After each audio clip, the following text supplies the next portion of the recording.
याद दिलाते हैं। आज मीठे बाबा कहते हैं आज है 10 मई 2025।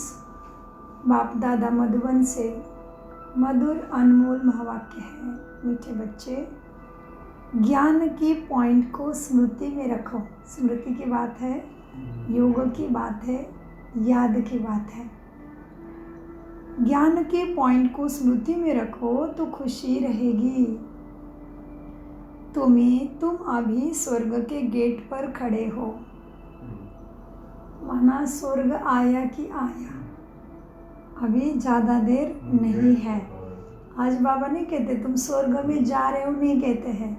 बाबा कहते तुम स्वर्ग के गेट पर खड़े हो। बस श्रृंगार किया, सतो प्रधानता धारण करके संपूर्ण बने गेट अंदर। शरीर पुराना छोड़ा, नए महल में चले गए। तो वो स्मृति हमें दिन भर क्या करनी है, अपने में ही इमर्ज करनी है। ठीक है। तो क्या कहते बाबा आज, क्या कहा बाबा ने आज? तुम कहा हो स्वर्ग के गेट पर खड़े हो। ज्ञान के इस पॉइंट को स्मृति में रखो तो खुशी रहेगी। तुम अभी स्वर्ग के गेट पर खड़े हो। बाबा मुक्ति, जीवन मुक्ति की राह तुम्हें दिखा रहे हैं। तो कितना सुंदर बोला है बाबा ने महावाक्य। तो ये है लक्ष्मी नारायण, जो हम सब भाई जाना चाहते हैं, वैसे ही बनना चाहते हैं। जैसे राजा वैसे सभी वहाँ सुखी रहेंगे, दुख का नाम निशान नहीं रहेगा। उसी स्वर्ग की याद हर मनुष्य करता है और जाना भी चाहता है, लेकिन जाने की संपूर्ण विधि केवल परमपिता परमात्मा ही अभी दे रहे हैं। इसलिए समय के इशारे हर मनुष्य समझ रहा है। इसलिए अभी तो जगो, अभी तो देरी नहीं करो। अभी नहीं तो फिर कभी भी नहीं, गेट नहीं खुलेगा मुक्ति, जीवन मुक्ति का। सो मीठे बाबा ने महावाक्य में कहा, बच्चे अब बाबा मुक्ति, जीवन मुक्ति की राह तुम्हें दिखा रहे हैं। प्रश्न, अपने रजिस्टर को ठीक रखने के लिए कौन सा अटेंशन ज़रूर रखना है? उत्तर, अटेंशन रहे। क्या रहे? टेंशन नहीं, अटेंशन, ध्यान। कहते हैं ना कि भाई थोड़ा ध्यान दे दो ना, हर चीज़ में ध्यान भटका तो रास्ता भी भटका। तो यहाँ पे तो इतनी बड़ी जन्मों जन्मों की प्राप्ति है। तो ध्यान माना कनेक्शन, अटेंशन, परमात्मा की शिक्षा के ऊपर लक्ष्य, और फिर लक्ष्य माना ध्यान रखेंगे तो अपने लक्ष्य पे ज़रूर पहुँचेंगे। तो इसलिए बाबा ने इतना सुंदर प्रश्न पूछा है कि अपने रजिस्टर को ठीक रखने के लिए कौन सा अटेंशन ज़रूर रखना है?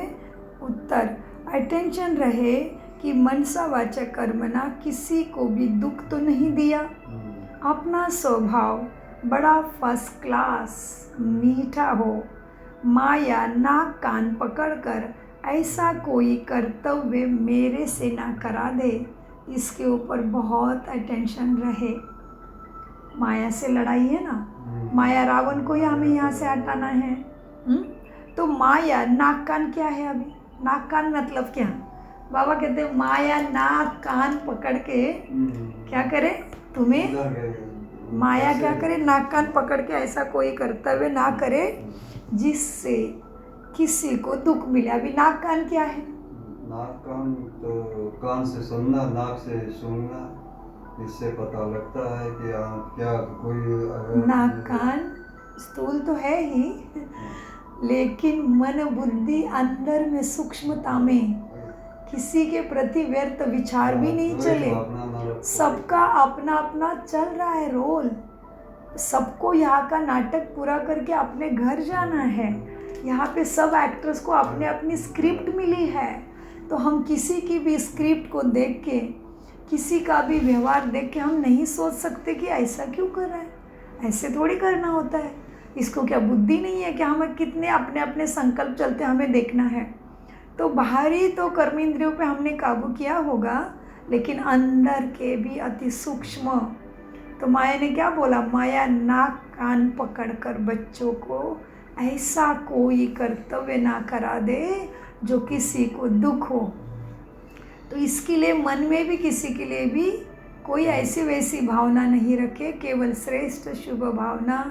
दुश्मन भी हो तो भी वो आत्मा भाई है, परमात्मा की संतान है, परम धाम से रंगमंच पर आई है, उसके पास अपनी स्क्रिप्ट है, उसको अपना रोल मिला हुआ है, उस अनुसार वो करेगा। मुझे अपने रोल में स्थित रहना है परमात्मा के शिक्षा के अनुसार। सो इसीलिए अटेंशन की बात कही है बाबा ने।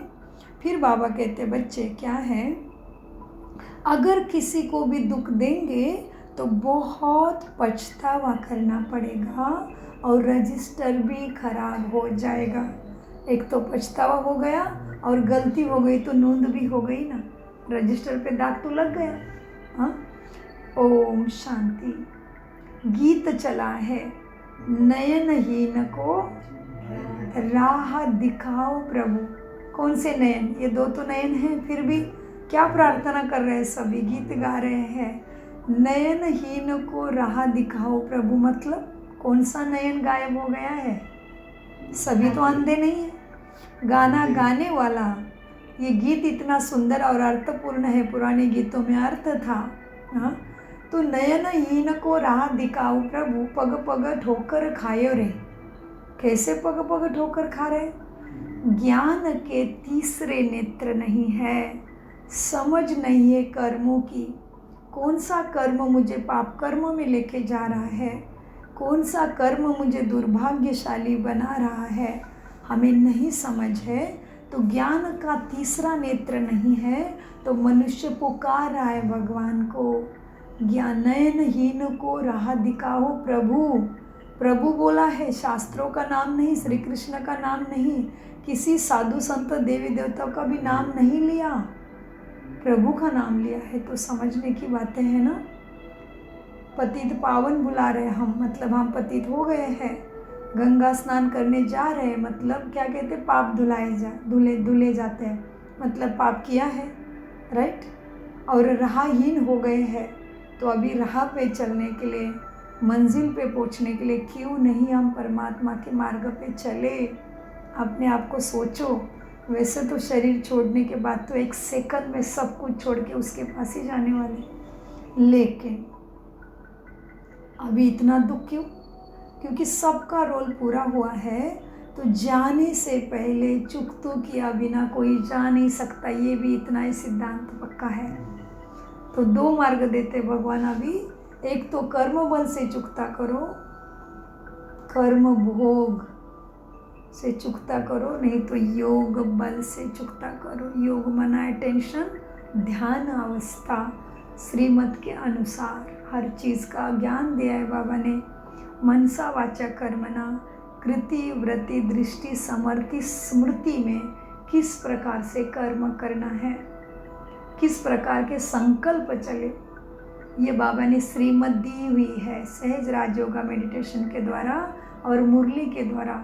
उसके ऊपर जब हम चलते हैं तो परम पिता परमात्मा सबका बाप है, फिर गुरु बन गए कि हमें सिखा रहा है, फिर सद्गुरु भी है।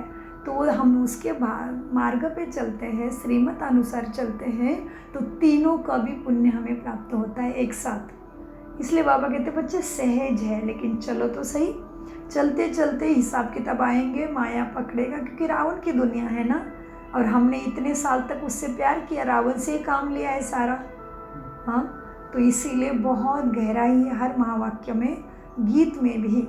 इसलिए हर महावाक्य ध्यान से सुनिए, ध्यान से सुनेंगे तो वृत्ति में बुद्धि में स्थिर हो जाएगा, और बुद्धि में स्थिर हो जाएगा तो धारणा ज़रूर होगी, और जब धारणा होगी तभी कितना भी बड़ा पहाड़ आने दो, बाबा उसका राई रुई बना के उड़ा देंगे, क्योंकि उसके मत पे चले तो वो बंध गया, बाप के रूप में भी बंध गया, टीचर के रूप में भी बंध गया, सदगुरु के रूप में भी बंध गया, हमें शक्ति देने के लिए।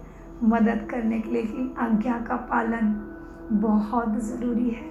हर हालत में हिसाब किताब आएंगे, बहुत गिराने की कोशिश करेंगे, लेकिन गिर के फिर उठो। इसलिए गीत कह रहा है, पग पग टोकर खायो रे प्रभु, नयनहीन को राह दिखाओ प्रभु। सो मीठे बच्चों को बाबा कहते, बच्चे ओम शांति। बाबा जब ओम शांति बोला तब हमें क्या बोलना है? ओम शांति बाबा, हम भी है शांत स्वरूप, शांति सागर की लाडली संतान, शांति धाम रहने वाली हूँ। बाबा कहते मीठे बच्चे, तभी हमें क्या कहना है? जी बाबा। बाबा कहते ओम शांति, ओम शांति। जी बाबा, हम ओम शांति ही है, शांत स्वरूप हो, शांति धाम के रहने वाली हो, शांति सागर की लाडली संतान हो।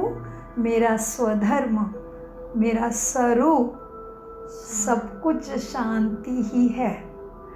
ओम शांति। बाप बैठ बच्चों को समझाते हैं, रास्ता बहुत सहज समझाया जाता है, फिर भी बच्चे ठोकर खाते रहते हैं। यहाँ बैठे हैं तो समझते हमको बाप पढ़ाते हैं, शांति धाम जाने का रास्ता बाप हमें बताते हैं। बहुत सहज है, बहुत सहज है। किसके लिए? जो हर समय आज्ञा पे चलेगा। बाबा ने जो विधि दी है, जो दिनचर्या दी है, जो पालना के कोई मर्यादा दी है, वो करने के बाद बहुत सहज है। इसमें मुख्य बात आती है अमृत वेला, ब्राह्मणों का श्वास, अमृत वेला, मुरली, बाबा को भोग, उसके याद में खाना, भोग लगाना, कैसे भी थोड़ा भी छोटा भी कुछ चीनी भी लगाओगे तो भी बस, जैसे सद्गुरुवार का और संडे को हम प्रॉपर बैठ के लगाते वैसे भी नहीं लगाए तो चलेगा, लेकिन भोग उसके फ़ोटो के सामने जाके कितना आनंद आता है, कितनी शक्ति बढ़ता है, अनुभव करो। तो हम कह रहे थे बाबा ने दी हुई विधि में किसके लिए सहज है? देखो, एक तो अमृत वेला, मुरली, बाबा को भोग लगाना, बाबा की याद में खाना, ट्रैफिक कंट्रोल, माना दिन भर में मन व्यर्थ में जा रहा है क्या, उसके ऊपर अटेंशन, और नुमा शाम, माना शाम का मेडिटेशन।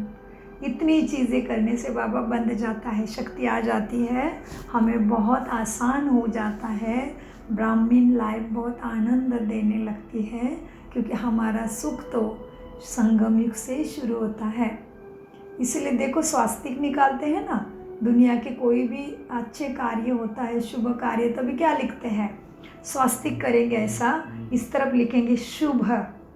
शुभ यहाँ से शुरू होता है संगम से, और फिर लाभ होता है राइट साइड में, लेफ्ट साइड में शुभ लाभ। तो शुभ क्या होगा? जब हम बाबा के पालना, श्री शिक्षा पे पालना करते चलेंगे तभी सब कुछ शुभ होता जाता है। माना हमारा बाबा की उपस्थिति के साथ ही मुक्ति, जीवन मुक्ति, सारे सुखों का अनुभव आत्मा में, मन में होने लगता है। आत्मा मन में सशक्त होती है, और फिर बाहर में जो भी होता है उससे आत्मा साक्षी होना सीख जाती है। तो बाबा ने आज शरीर का भी बहुत बड़ा महत्व वरदान में और अव्यक्त में बताया है, अव्यक्त इशारों में। तो बाबा क्या कह रहे थे बच्चों को? शांति धाम जाने का रास्ता बच्चों को बाबा ही बताते हैं, बहुत सहज है। बाप कह